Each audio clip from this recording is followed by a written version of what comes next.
नमस्कार, मैं हूं पुष्पेंद्र कुमार।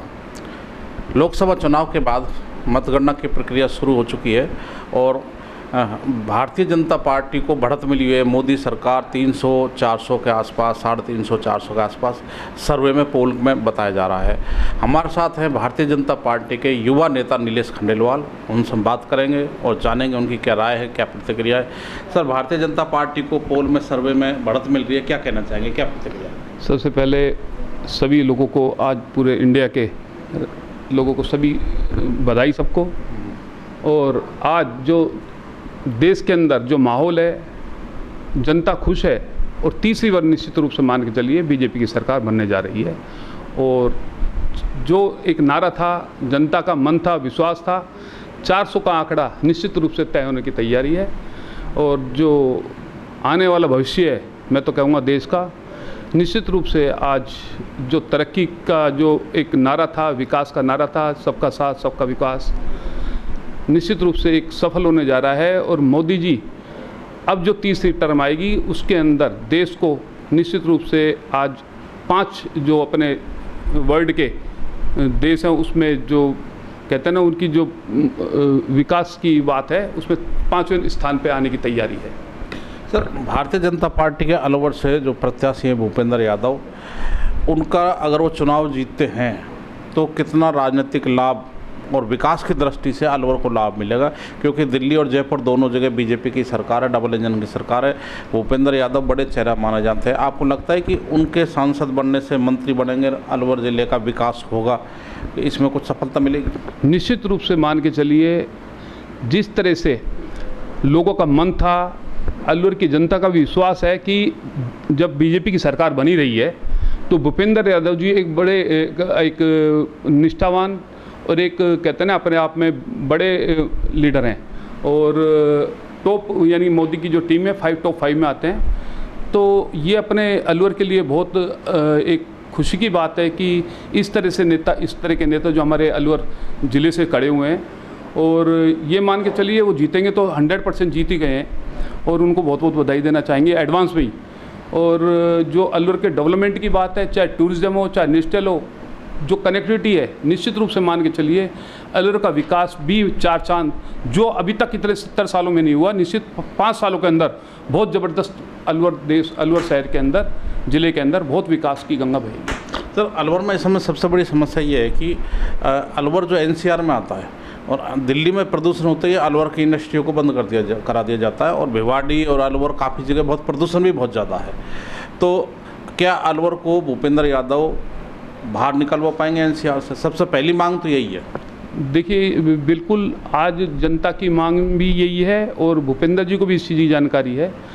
काफ़ी जो विकास रुका हुआ था NCR की वजह से भी रुका हुआ था, जो क्षेत्र में आ रहा है, इसको अब हो सकता है निश्चित रूप से अभी ये अपन में भूपेंद्र जी इस चीज़ में आगे बढ़कर काम करेंगे और NCR क्षेत्र से हटाकर जो भी यहाँ की सुविधाएं हैं उसको आगे डेवलपमेंट के लिए काफ़ी एक राह दिखाएंगे, मेरा मानना। सर, अलवर में पानी की काफ़ी विकट समस्या है, चाहे पीने की पानी हो की समस्या हो, चाहे इंडस्ट्री का मामला हो, चाहे कृषि का हो, हर जगह पानी का त्राईमान है।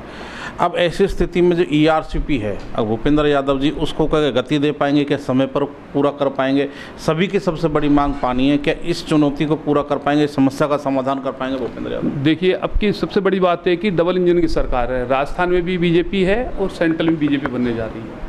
और हमारे जो भूपेंद्र जी हैं, ये अलवर के हमारे एकमात्र इकलौते मंत्री संजय शर्मा जी राज्य मंत्री हैं और भजन लाल जी, हर सबका यही है कि किसी भी तरीके से, क्योंकि ERCP की जो योजना है वो निश्चित रूप से लागू तो हो गई है, उसको इम्प्लीमेंट में लाना है। और अब तुरंत तरीके से जल्दी निश्चित रूप में मान के चलता हूँ इलेक्शन की जो आएगा उसके बाद सेंशन होके सारा काम भी चालू हो जाएगा। और इसमें बहुत बहुत धन्यवाद, संजय शर्मा जी ने अथक प्रयास किए, उस चीज़ से हम आज इस यहाँ तक पहुँचे हैं। और भजन लाल जी का भी मन है, जिस तरह से वो दौरे कर रहे हैं जयपुर में, उनको जनता की परवाह है, चाहे संजय शर्मा जी हो, चाहे भूपेंद्र जी हो। यानी मैं तो कहता हूँ भारतीय जनता पार्टी का हर एक लीडर ये चाहता है कि जनता को कोई परेशानी नहीं है और निश्चित रूप से ERCP योजना जल्दी ही चालू हो जाएगी।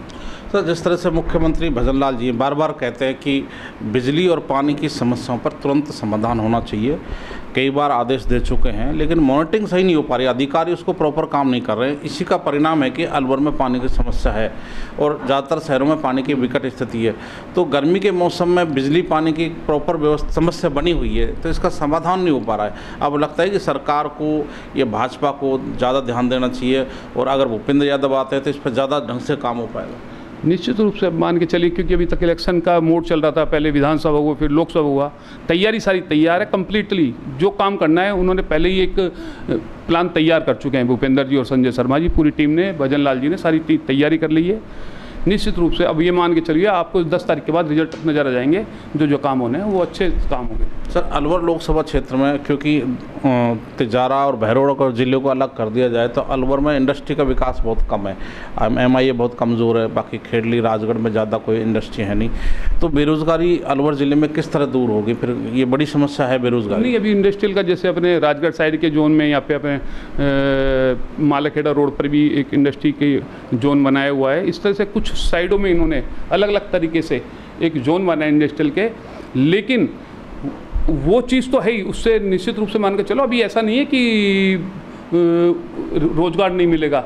और टूरिज़्म में भी एक बात बहुत अभी संभावना बहुत ज़्यादा मानता हूँ मैं, तो क्लियर बात ही है, क्योंकि अलवर में संभावनाएं बहुत है टूरिज़्म का।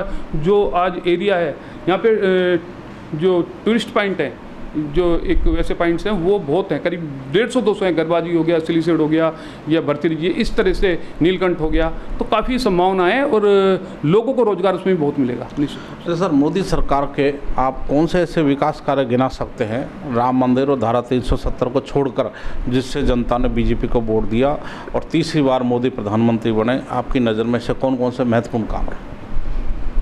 देखो, उनके तो काम तो अनगिनत हैं। कामों को तो मैं बताता हूँ आपको, चाहे देश के विकास के अंदर जो आज वो अग्रणी रहे हैं। मैं तो आज चाहे बिजनेस की बात करें, अपन लोग इंडस्ट्रियल की बात करें, जो ग्रोथ बढ़ रही है जिस तरह से, और जो रिजल्ट आ रहे हैं, GDP भी काफ़ी अच्छी है, और इस तरह का जो डेवलपमेंट है, तो उससे नज़र तो सारी चीज़ आ रही है। और उनकी सबसे बड़ी बात एक खूबी है, एक तो वो भ्रष्टाचार के पूरे खिलाफ है। जिस तरह का एक माहौल है देश के अंदर, भ्रष्टाचार जो पहले चल रहा था कांग्रेस के राज के अंदर, उसको आज मोदी जी ने, बीजेपी सरकार ने काफ़ी हद तक उस पर रोक लगाई है।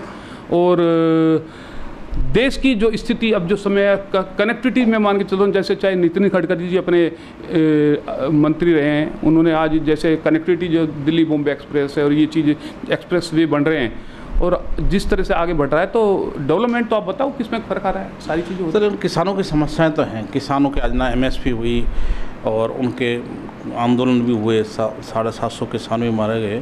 तो अभी कहीं न कहीं पंजाब में भी जो बॉर्डर पर किसान वहाँ हैं, तो ये बड़ी समस्या है। देखिए क्या होता है, कुछ समस्याएं तो छोटी मोटी चलती रहती हैं, लेकिन क्या होता है कि इसके पीछे भी एक कोई राज होता है। आज चाहे कांग्रेस पार्टी, चाहे मिल के इंडिया गठबंधन है, वो ये चाहता है कि हम इस चीज़ को कोई किसी प्रकार से इनको बीजेपी को घेरें।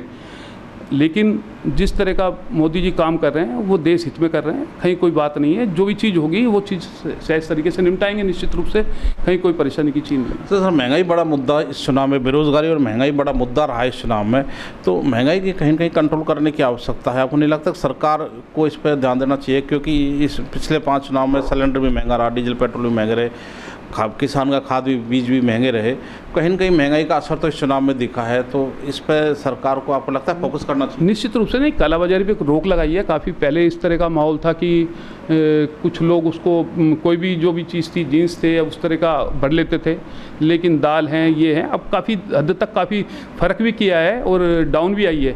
और इस चीज़ पे सरकार की निगाहें है कि इस तरह की तेज़ी नहीं आए। जो कालाबाजारी चल रही थी उस पर काफ़ी हद तक रोक लगाई है भारतीय जनता पार्टी, मोदी जी ने। तीसरी बार सरकार बनती है तो कौन से बड़े काम करेगी सरकार? जो अगर तीसरी बार प्रधानमंत्री बने तो क्या ऐसे बड़े काम जो 10 साल में नहीं हुए उनको करेगी? क्या आपके नज़र में है वो काम? देखो, काम तो जो है, मेन बात तो देश की जो अर्थव्यवस्था है वो काफ़ी हद तक अब सुदृढ़ हुई है। और पहली बात तो रोज़गार है, और ये चीज़ है, ध्यान है, सारी चीज़ें। आज मैं तो कहना चाहूँगा कि जो कनेक्टिविटी जुट रही है इस समय देश की, एक गांव से लगातार जो चल रहा है, हाईवेज बन रहे हैं, यानी कि ये मानो कि एक डेवलपमेंट जब होता है, तो जब कनेक्टिविटी होती है तो आदान प्रदान बढ़ता है, हर देश, ज़िले का, प्रदेश का, तो वो आदान प्रदान जब बढ़ता है तो व्यापार क्षेत्र भी बढ़ता है उससे, क्योंकि आदमी को कनेक्टिविटी अच्छी होती है तो आने जाने में भी, और जो ट्रांसपोर्टेशन है वो भी सस्ता पड़ता है। सर, अगर सरकार बनती है, अमित शाह जी बार बार कह रहे हैं कि अब के तीसरी बार सरकार बनेगी तो हम पीएके को वापस लेंगे, और चाइना का भी काफ़ी विवाद रहता है भारत से, कई जगह झगड़े भी हुए, झड़प भी हुई है, कुछ शहीद भी हुए थे, ऐसी तनावपूर्ण स्थिति है, कई बार कम से कम 25 बार उससे मीटिंग हुई, फ्लैग मीटिंग भी हुई चाइना के साथ। तो आपको लगता है कि भारत जो है वो अक्सर चीन और पाक पीएके को है उसका समाधान कर पाए? बिल्कुल, अब स्ट्रॉन्ग हो चुके हैं। देखो मैं बताऊँ आपको, कोई चीज़ होती है, आज जब हम कहीं जाते हैं, विदेशों में भी जाते हैं, तो मोदी जी का डंका पुछता है, और आज मोदी जी की जो लोगों में एक छवि है वो बिल्कुल ये है कि क्योंकि उन्होंने हमेशा देश के प्रति समर्पित रहे हैं, और ये चाहे पीओके की हो चाहे चाइना उसकी हो, निश्चित रूप से इसका आपके, मैं कहता हूँ कि हर मर्ज की दवा मोदी जी के पास है, भारतीय जनता पार्टी के पास है। निश्चित अब आप मान के चलना, ये 5 साल देश के आने वाले अग्रणी, मैं कहता हूँ कि विकासशील देशों से विकसित देशों के अंदर तैयारी होने की हो रही है, और 5-7 साल के अंदर निश्चित रूप से हम एक विश्व गुरु के रूप में तैयार हो गए इंडिया। सर, इंडिया गठबंधन के नेता हैं, वो कहते हैं कि ईवीएम में गड़बड़ रहती है और सैटेलाइट से और तरीक़ा से, चंडीगढ़ का भी उदाहरण सामने आया है। तो ईवीएम से अगर जब तक चुनाव होंगे बीजेपी जीत रहेगी, अगर बैलेट पेपर से चुनाव जीतेगी तो निश्चित रूप से इंडिया गठबंधन की और विपक्षी पार्टियों की जीत होगी। अब लगता है कि ईवीएम में कहीं कुछ गड़बड़? नहीं, ये तो कुछ नहीं है। जब लोमड़ी को अंगूर हाथ नहीं है तो कहते कट्टे हैं। उनको पता है उनकी स्थिति, उनके पास कोई आज की डेट में चेहरा ही नहीं है। मेन बात यह है, वो इंडिया गठबंधन में किसको लाएं, कोई ऐसा चेहरा नहीं है, कोई आज देश को संभालने वाला नहीं है। सही बात तो है, आज मोदी जी की कोई तोड़ नहीं है, और आज जिस तरह का चल रहा है माहौल, निश्चित रूप से मान के चलिए राम राज्य है, लोग संतुष्ट हैं, खुश हैं। आदमी को मालूम है कि अब जो वक्त है, देश बहुत ऊंची ऊंचाई को छूने वाला है। मेरा कहना तो यही है, बिल्कुल निश्चित रूप से मान के चलिए। तो ये थे भारतीय जनता पार्टी के युवा नेता नीलेश खंडेलवाल। इनका कहना है कि प्रधानमंत्री नरेंद्र मोदी का विपक्ष के पास कोई तोड़ नहीं है, और इसी का फायदा इस चुनाव में भारतीय जनता पार्टी को मिलने जा रहा है, और सर्वे और पोल के आधार पर भारतीय जनता पार्टी जीत रही है।